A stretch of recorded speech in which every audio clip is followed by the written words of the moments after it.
Hi hello friends, welcome back to my channel Kiran Tummala. మీరందరూ బాగున్నారు అనుకుంటున్నా. చాలా రోజుల తర్వాత వీడియో పడుతున్నాను. ఏంటంటే మనం వైజాగ్ షిప్ వచ్చి తినేటప్పుడు అయిపోయింది కదా, ఆ షిప్ దగ్గరికి వెళ్దామని చెప్పి ఎర్లీ మార్నింగ్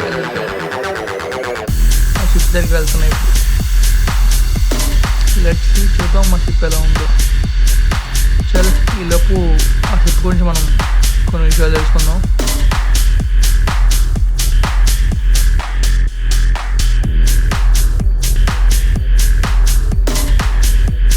షిప్ దగ్గరికి వెళ్ళాలంటే నేను బయలుదేరిన సుజాత నగర్ నుంచి వెళ్తున్నప్పుడు వ్యాపకం జంక్షన్ వస్తుంది. ఇక్కడ మనం లెఫ్ట్ తీసుకున్నా వెళ్ళచ్చు, స్ట్రైట్గానే వెళ్ళచ్చు.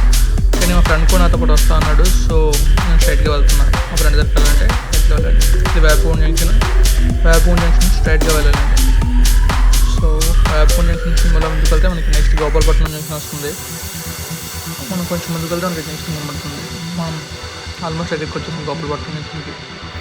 ఎందుకంటే గోపాలపట్నం పెట్రోల్ బంక్ అనమాట. మనం గోపాలపట్నం జంక్షన్ దాటుతున్నాం ఇప్పుడు. అలా స్ట్రైట్గా వెళ్తే గోపాలపట్నం జంక్షన్ వస్తుంది. ఇంకా మనం సింహాచలం ఉంది, అలా వెళ్తే మనం సింహాచలం వెళ్ళచ్చు. స్ట్రైట్గా వెళ్ళిపోతే మనం నెక్స్ట్ వచ్చేది ఎన్ఏడిలో ఒక ఫ్లేవర్ కడుతున్నారు. ఫ్లేవర్ మాత్రం చాలా బాగుంది. బట్ ప్రజెంట్ అయితే సగం ఓపెన్ చేశారు. ఆ సగం కూడా చాలా బాగుంది. Because it's lot of time when we are stuck in traffic. Let's see, చూద్దాము ఆ ఫ్లేవర్ మీకు కూడా చూపిస్తాను. అది ఎప్పుడో ఓపెన్ చేశారు, బట్ మనం కుదరాలి కదా వెళ్ళడానికి. వెళ్తుంటాం, బట్ వీడియో చేసిన చూపిస్తాను ఉండదు. ఇదే ఫ్లేవర్ చక్కగా వెళ్ళిపోవాలి. వెళ్ళి యాక్చువల్గా ఆ రోజు వర్షం పడుతుంది, లంగ్స్ మీద వాటర్ పడిపోయి. సో అందుకే మీకు లైట్ పడినప్పుడు ఇలా కనిపిస్తుంది అన్నమాట ఫ్లేవర్. డైరెక్ట్గా ఇక్కడ లెఫ్ట్ తీసుకుంటే స్ట్రైట్గా వెళ్తే మనకి తాడిచెట్లపాలెం వస్తుందండి. తాడిచెట్లపాలెం మనం రైట్ తీసుకుంటే అప్పుడు మనకి రైల్వే స్టేషన్ వస్తుంది. రైల్వే స్టేషన్ నుంచి మనం లెఫ్ట్ తీసుకుంటే స్ట్రైట్గా వెళ్తే మా ఫ్రెండ్ ఇంటికి వెళ్ళిపోవచ్చు. ఇదిగోండి తాడిచెట్లపాలెం దగ్గరికి వచ్చాం. సో స్ట్రైట్గా వెళ్తే మనం స్ట్రైట్గా వెళ్ళాలి. అక్కడ మనకి రైట్ తీసుకోవాలి. ఆ రైట్ కూడా చూపిస్తాను ఆగండి. మనకి ఆల్మోస్ట్ సైన్ బోర్డ్స్ అవి ఉంటాయి, బట్ మనం కొంచెం జాగ్రత్తగా చూసుకుంటూ వెళ్తే బెటర్, బికాజ్ కన్ఫ్యూజ్ అవుతూ ఉంటాం. ఎందుకంటే ఇదే ఆ తాడిచెట్లపాలెం జంక్షన్. ఇక్కడ రైట్ తీసుకోవాలి. ఇప్పుడు మనం స్ట్రైట్గా వెళ్ళాలి. ఇంకో సర్కిల్లో వస్తుంది. ఆ సర్కిల్ నుంచి మనం స్ట్రైట్గా వెళ్ళాలి. ఆ సర్కిల్ తర్వాత ఫార్వర్డ్ జంక్షన్ వస్తుంది. ఆ ఫార్వర్డ్ జంక్షన్లో లెఫ్ట్ తీసుకుని ఫ్లైఓవర్ నుంచి వెళ్ళిపోతే మా ఫ్రెండ్ ఇంటికి వెళ్ళిపోతాం. మా ఫ్రెండ్ ఇంటికి వెళ్ళినప్పుడు ఈ షిప్ గురించి చెప్పేస్తాం సింపుల్గా. ఏంటంటే ఇది యామీమా కంపెనీకి సంబంధించిన షిప్ అండి. ఇది యాక్చువల్గా బంగ్లాదేశ్ షిప్ వైజాగ్ వచ్చింది. వైజాగ్ నుంచి కోసం కార్గో అన్లోడ్ చేసి అక్కడ పోర్ట్లో వెయిటింగ్ లిస్ట్లో ఉంది. అండ్ సమ్ పర్మిషన్ పేపర్స్ వస్తే షిప్ వెళ్ళిపోతుంది.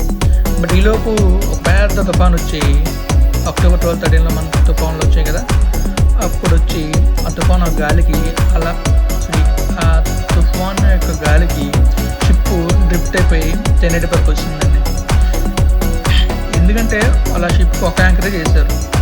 ఆ ఒక్క యాంకరేజ్ కూడా తెగిపోయి జాగ్రత్తగా డ్రిఫ్ట్ అయిపోతూ తెన్నేటిపర్కి వచ్చింది. తెన్నేటిపర్కి వచ్చి కూడుకుంటారు మా జనాలు.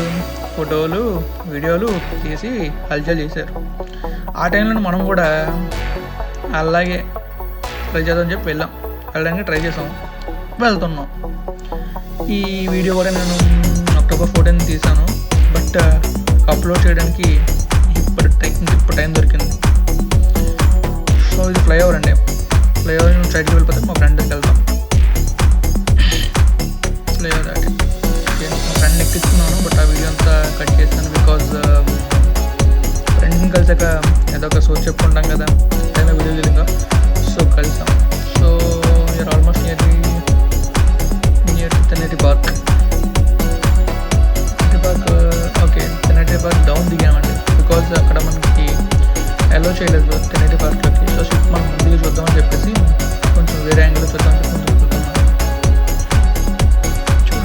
ఈ యాంగిల్ నుంచి మన షిప్ కనబడుతుంది. జూమ్ చేస్తే మన షిప్ కనబడుతుంది, బట్ క్లారిటీ అయితే తగ్గుతుంది కొంచెం. అదేనండి షిప్, ఎంబీమా సంబంధించిన షిప్. ఓకే, మన దగ్గర కొంచెం వెళ్ళి చూద్దాం. సో డ్రైవ్ చేస్తూ అలా తినేటి వరకు వెళ్దామని చెప్పి వెళ్తున్నాను. బట్ అక్కడైతే సెక్యూరిటీ ఉంది, పోలీసులు ఉన్నారు.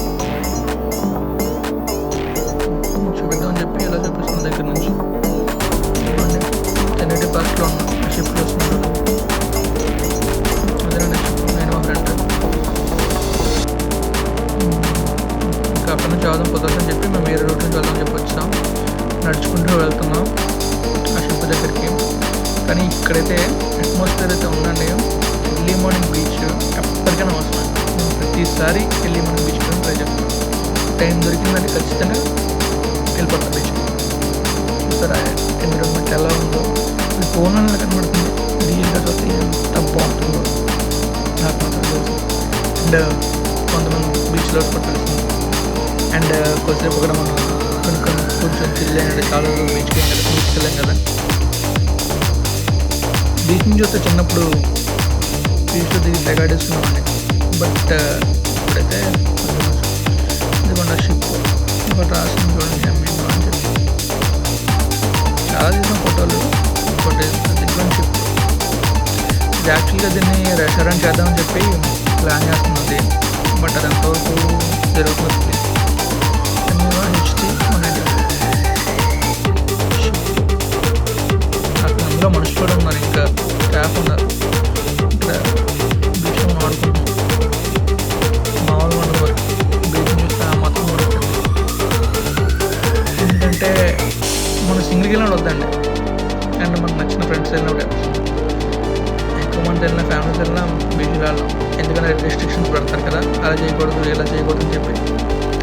సో సింగిల్కి వెళ్తే ఫుల్ ఎంజాయ్ చేయొచ్చు.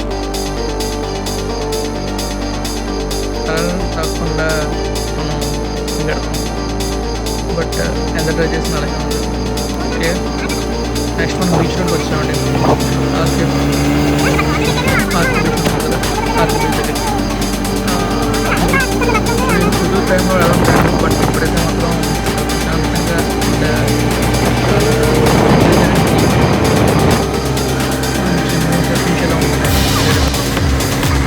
మొత్తం బీచ్ రోడ్. సైకిల్ వచ్చిన సైకిల్ పెద్ద ఏం కాదండి. బట్ నాకు తెలిసి సైకిల్ పెద్ద పెద్ద అనుకుంటుంది. ఎందుకంటే ఆ అంటే టైర్స్ వచ్చుంటాయో అయిపోయినా నెట్ అయిపోతుంది. గతంలో ఒక లారీ యాక్సిడెంట్ అయింది. ఆ లారీ పాపం కిందకి వెళ్ళాడు. ఆ వర్షానికి ఆ టైర్ కింద పడిపోయి అలా తిరగబడుతుంది ఆ లారీ. ఇది ఎన్ఈడి దగ్గర అండి. ఈ ఎన్ఈడి దగ్గర కడుతున్నారు కదా, అక్కడే. Okay, thank you. Thanks for watching. Hope you all subscribe my channel for more videos. Happy Diwali to all my friends.